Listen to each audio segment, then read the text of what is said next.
Hey, what's up, VC? It's Steve again, Harmless Rebel, and it's time for another vinyl update. This one's going to be my first non-hard rock heavy metal update.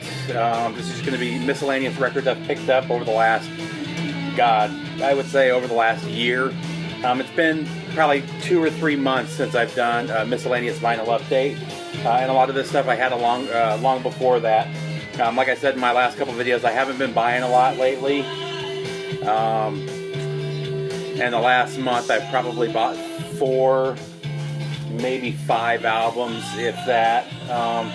And none of these are recent purchases that I could remember off the top of my head. Most of this stuff I've had a while. Regardless, let's get into it. There's a bunch of really good stuff in here. And we'll start with this one. This is USA from King Crimson.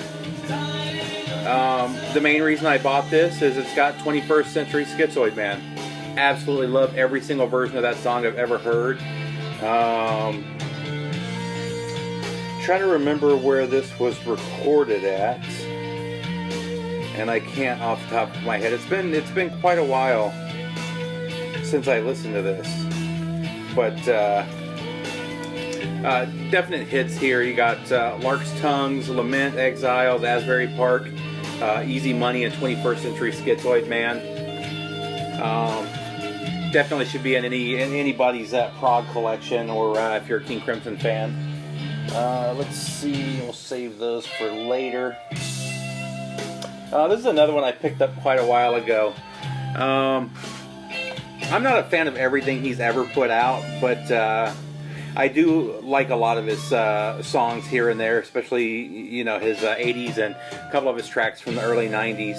But I ran across this. I can't remember if this is a German or a French pressing. It's all in German, so I'm assuming it's a German. It says Germany and France at the top for some reason, but this is the German pressing of Billy Idol. I think this is the self-titled. And if I remember correctly, this is a different album cover than the US album cover. But I mean, this has, Hot in the City, White Wedding, It's So Cruel, Love Calling. So quite a few of his hits are on that album. This one, I was really blown away by this. This ended up being a lot better than I thought it would. I'm a longtime fan of his. However, he's hit or miss with me. He's got albums I absolutely love, and he's got albums I absolutely can't stand. And this one I avoided for a long time. I actually probably never would have bought it had I not found it for, I think I paid $12 or $13 for it. But this is David Bowie's. I don't think it's his most recent. I think he just put something out within the last few months. But this is The Next Day from 2013. Really good though. And actually, the album that this cover is from, you can see right there, is Heroes, is an album that I absolutely adore. So, this next one, I've talked about the Bee Gees before. Everybody loves to hate on the Bee Gees, but almost everybody I know can sing most of their songs word for word. Not a lot of people know the early Bee Gees though, and this is more of their early hits from the late 60s. A lot of people don't realize that a lot of their sounds are very much in the same vein as the Beatles. The early Beatles, the early 60s era Beatles. They were playing and singing the same type of music. If you listen to albums like Odessa, any of those songs could have been Beatles hits, and that's what this is. This is the Monday's Rain compilation. It's a Pickwick comp, but there's some really good songs on here. Spicks and Specks is one of my favorite early Bee Gees songs, but all of these, honestly, these could have all been played by the Beatles. If you heard the Beatles sing this, you would never know that it was a Bee Gees song. I mean, it fits right in with that. It almost sounds like it was the same people that wrote it. Next up, this one is an absolute classic. I may have shown this one before. I was actually disappointed with this for the simple fact that I bought it because it looked like it was in near perfect condition, and there's constant noise in the background, which is something that drives me crazy. I hate when that happens. You think you found a nice copy of something, especially something like this that I've been looking for a long time. But this is the self-titled Journey album. Amazing, amazing album. This is not the Journey of the 80s. If you haven't heard the first couple of Journey albums, you just haven't heard Journey. The guitar work on this album is absolutely fantastic. Just a killer album from beginning to end. Next up, I just happened across this one and I couldn't pass it up. It's got quite a few songs of his that I like. And honestly, anytime I run across a Mo-Fi pressing, pretty much no matter what it is, if it's in really good condition, I'm going to pick it up. And that's what this is. This is Songs in the Attic from Billy Joel. You see the Mo-Fi there. But I picked this up in a used store for a little over 20 bucks. This one goes in the the high 30s, and I've even seen it in the 40s. So excellent recording though, excellent quality. And also on the Mo-Fi, I picked this one up for like 11 bucks. This is the B-52s, their self-titled album. The B-52s were really ahead of their time. You know, people know, Rock Lobster and Love Shack and songs like that. Yeah, I mean, Rock Lobster is on here, and they're cool poppy songs, but Rock Lobster is actually one of the weakest songs on this album. There's some really good stuff in here. A lot of really good early, some definite punk influences, post-punk influences on this album. Really good stuff. I picked it up because it was Mo-Fi and it was cheap, and I mean, obviously I know they're hit songs, but I was really impressed with the rest of the album. Definitely worth checking out if you've never listened to their a full album of theirs. Back to the Bowie. This is actually just a cleaner copy. This is one of my all-time favorite albums. I think this is one of the top 10 albums ever made, personally. I never get sick of hearing this. I listen to it all the time. I've got the CD that pretty much stays in my car, and I found this pretty much near mint. I think this was second U.S. pressing, maybe the third U.S. pressing, but it's an early U.S. pressing. It's the same exact pressing I already had. This was just in nicer condition. Next up, I might have shown this already. I can't remember. This is one of, I think I'm still missing one more of I'm missing one of their live albums now, but I was missing a copy of Incesticide from Nirvana. I picked this one up maybe 3 months ago. I've listened to it a couple times since, and it's just kind of been sitting in my inbox. And a lot of these I've listened to multiple times. They've just been sitting there in the inbox because I hadn't shown them in a video yet. So next up, the Moody Blues, In Search of, what is that one? In Search of the Lost Child. I've talked about the Moody Blues before. I'm not a huge fan of them, but I like their mid 60s stuff. This one was 68. This one and the album after that are kind of the end of the Moody Blues era that I like. Once I got into the 70s, I'm not a fan of anything that they put out, but definitely a great song. And this is one of the all-time great covers, in my opinion, as well. Definitely a classic album, though. Next up, another classic. If you're a hard rock fan, if you're a rock fan, if you're a prog fan, this one definitely kind of covers that whole area. Thick as a Brick from Jethro Tull. Unfortunately, this is just the regular gatefold. This isn't the really cool one that's with the actual newspaper and the fold over and all that stuff. But it's still, it was a super clean copy that I picked up for something like $5. And a great, great album. This is one that I pre-ordered 3 or 4 months in advance. I've talked about Mark Kozlik before. Mark Kozlik was in the Red House Painters. Now he's in Sun Kill Moon. This is one of either his first or second solo album after he left Red House Painters. This was just repressed. And I had pre-ordered it from Soundstage Direct. This one was from, I didn't even say what year it was from, but it was just repressed a few months ago. This is Rock and Roll Singer. Just another great I mean, if you're into modern folk, neo-folk, lo-fi, any of that stuff, Mark Kozlik does it. I mean, he's right up there. If you're a fan of like Father John Misty or Sufjan Stevens, did I say that? Was it Sufjan? Any of those, though, you're gonna like Mark Kozlik. Honestly, if you listen to any of those, you probably know who Mark Kozlik is anyway.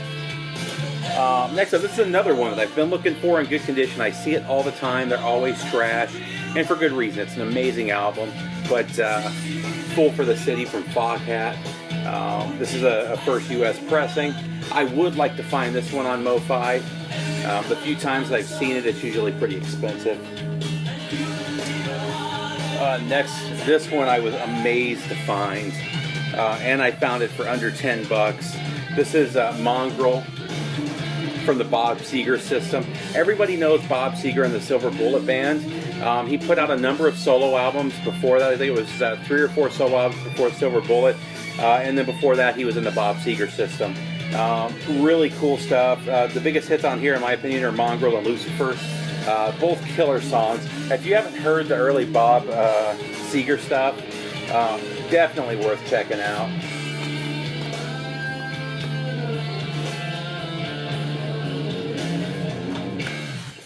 It's nothing like what you're going to hear from the Silver Bullet Band. And I like the Silver Bullet Band too.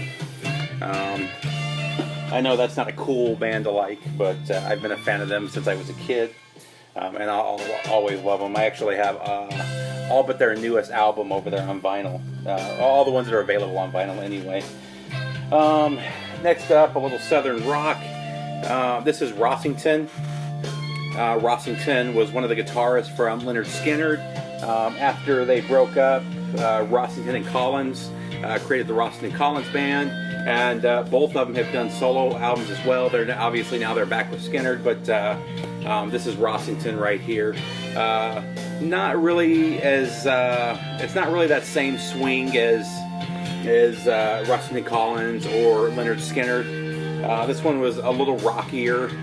Not as good, but on the subject of Rossington Collins, here is This Is the Way from the Rossington Collins Band, and this is a great album. I believe there's one more Rossington Collins albums as well. That's really cool too, that the relief that's on there on the back cover.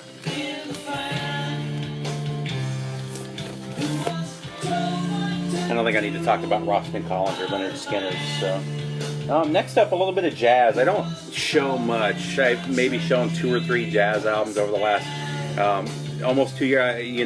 December will be 2 years for me, so we're just a few months away from that 2-year mark. But this is ESP from Miles Davis.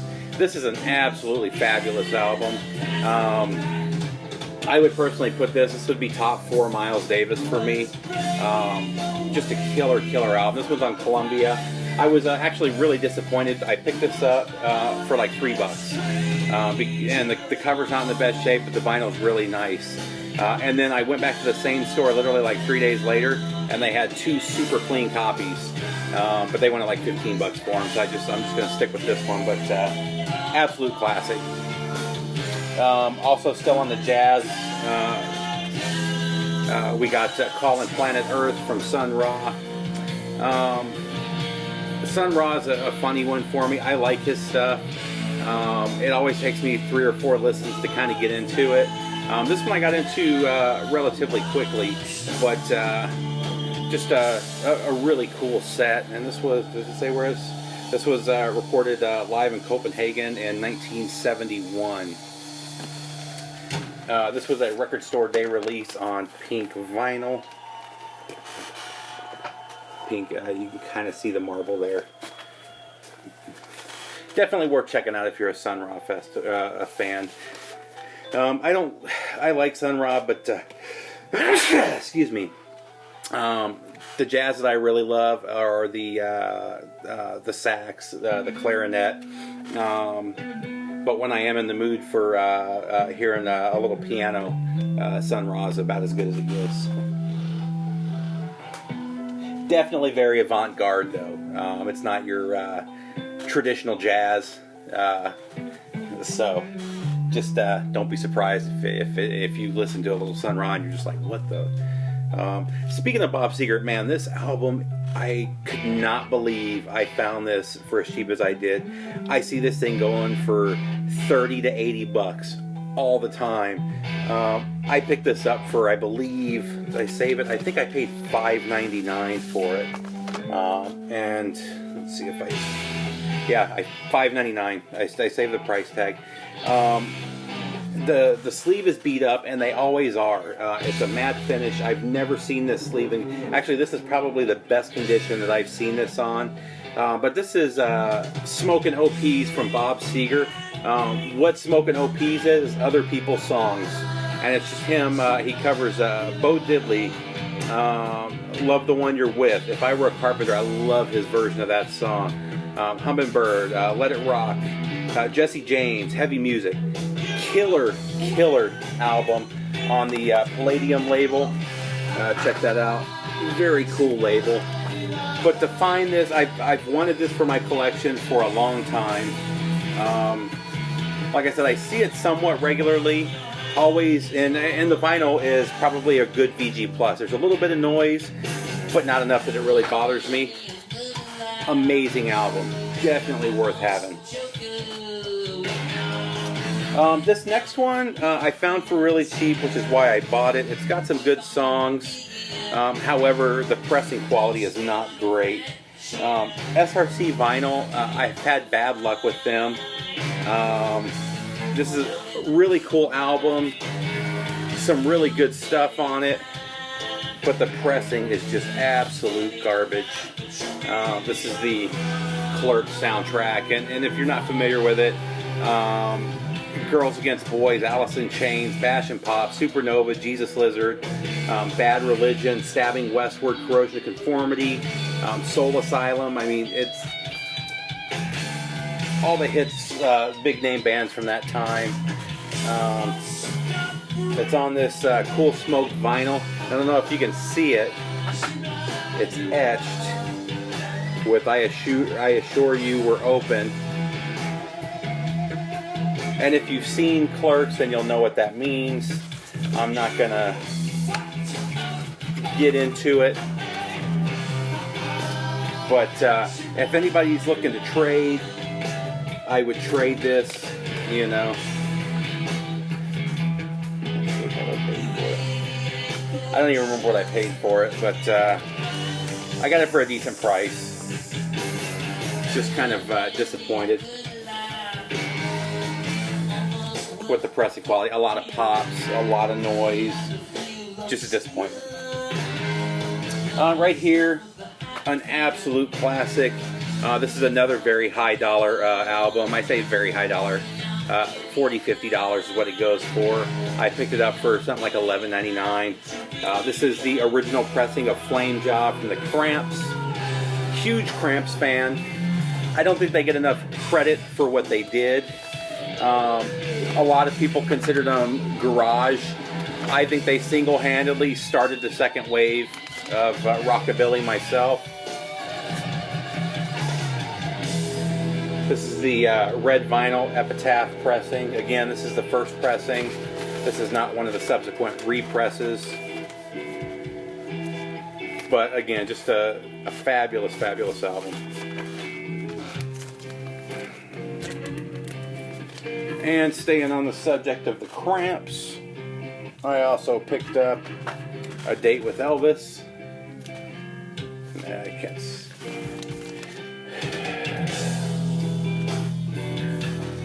Just another absolutely classic album. Poison Ivy. Oh yeah, and I forgot this one's a UK pressing too. Totally forgot about that. Double check, but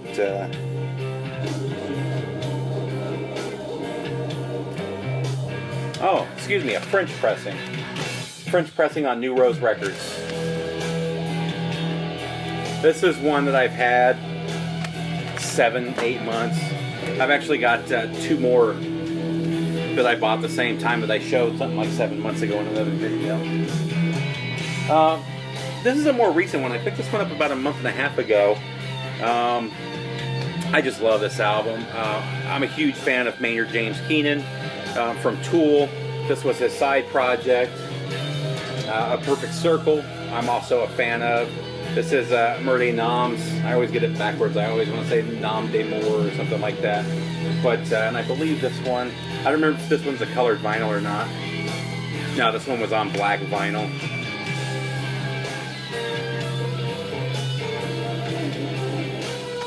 Great album though, sounds amazing. If you run across this is a Virgin, grab a copy of it. I believe there's either an orange or yellow pressing going around too. It doesn't add any value to it. They still go for about the same. They go for about the same price. Back on the Psychobilly, this is one of those bands that people love to hate, especially in the Psychobilly community or the Rockabilly community. I've heard them say that they're not Rockabilly, they're not Psychobilly.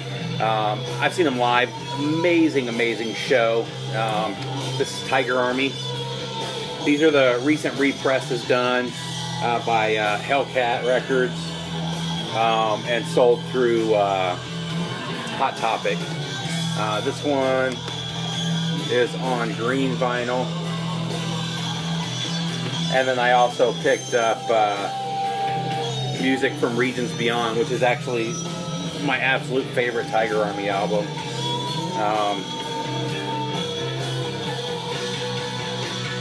And this one is on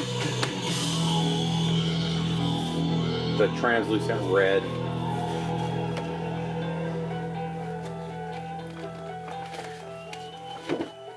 And if I remember correctly, they're in the studio right now working on their 4th album. So I think that drops relatively soon. Next up, man, I was completely stoked to find this. I've been looking for this also for a while, and this one's in beautiful condition. This is another one. It's a matte finish. It's really hard to find in nice shape. First album from ZZ Top. This is on London. You can see the... That's kind of hard. The London Stereophonic Sound label. This one does have a little bit of water damage. It's hard to... You can't really see it when you're looking at it, but there's definitely some warpage of the jacket. But it's really nice and clean. And the vinyl sounds really good. So that was a really cool pickup. First album from ZZ Top. And then we're down to the last two. This first one, just a great album. This is Rarities from the Beatles. This was released in 80, 81, I think. 80. This has never been released on CD for some reason. I was absolutely shocked when I heard that. But these are all either B-sides that were never released as part of an album in the US, or alternate versions of songs. And there's some really cool stuff on here. Definitely worth picking up. If you see it on vinyl, grab it. Like I said, the only way, you got the butcher cover there. The only way you can get this is on vinyl or cassette. So if you run across, copy, grab it. And this one's in near mint condition. And it's not a real expensive album either, you know. But still a great album. And then last but not least, this is the stereo repress of Sgt. Pepper's Lonely Hearts Club Band. Now, unlike many people that think this is feels at their best, for me it's Abbey Road. Abbey Road's my all-time favorite, followed by Let It Be, then Revolver, then The White Album. This is probably number 5 for me or so. But I haven't bought any of these represses. I'm usually trying to find the original pressings, and I found this one for something like 12 or 13 bucks. And for that price, I couldn't pass up on it. It's on the Parlophone label. This thing sounds amazing. I was blown away with how good these represses sound. And I have a really clean early pressing of Sgt. Pepper's that sounds amazing. This sounds better. It just sounds beautiful. All the original inserts are in here. This really has me wanting to pick up that the mono box once I have the money. It'll be a while before I can do that, but I'm thinking I really want to get that mono box, and then the last couple of albums that were only released in stereo, I'll buy those individually. And I've talked to people that have both the stereo and the mono pressing of this, and they say as good as this one sounds, the mono sounds even better. So I'm really looking forward to hearing that. So that's all the records, guys. It's been a long video. I do want to show off what we're listening to. I'm sure you recognize the music. This is Les Claypool's Frog Brigade, excuse me. This is half of a live set that he did back in, I think it was 2001. Yeah, 2001. He released this on Prawn Song, which is his own label. This is called Live Frog Set 2, and if you can tell by the background cover there, they finished off the second half of the concert by playing Animals from start to finish, and from Pink Floyd, and they absolutely blow it away. Les Claypool's an absolute genius. Everybody talks about how great he is, but even as much as they talk about how great he is, I think he's even better than that. I think he's probably the best modern bassist around. The guy is just absolutely a genius, and the band as a whole does a killer job. These aren't guys from other big bands. The guitarist is from Primus. The other guys are just kind of session guys that he does some of his side projects with. And he absolutely kills it. If you run across this, I highly, highly recommend picking it up. This is set 2. Set 1 is the first half of the concert. It's also, set 1 has Shine On You Crazy Diamond, which is, again, they kill it. There's a couple of King Crimson songs on there. I can't remember what they are off the top of my head, but just good stuff. That's it, VC. I hope you enjoy the rest of your weekend, and if you don't see this until later, have a good week. Take care.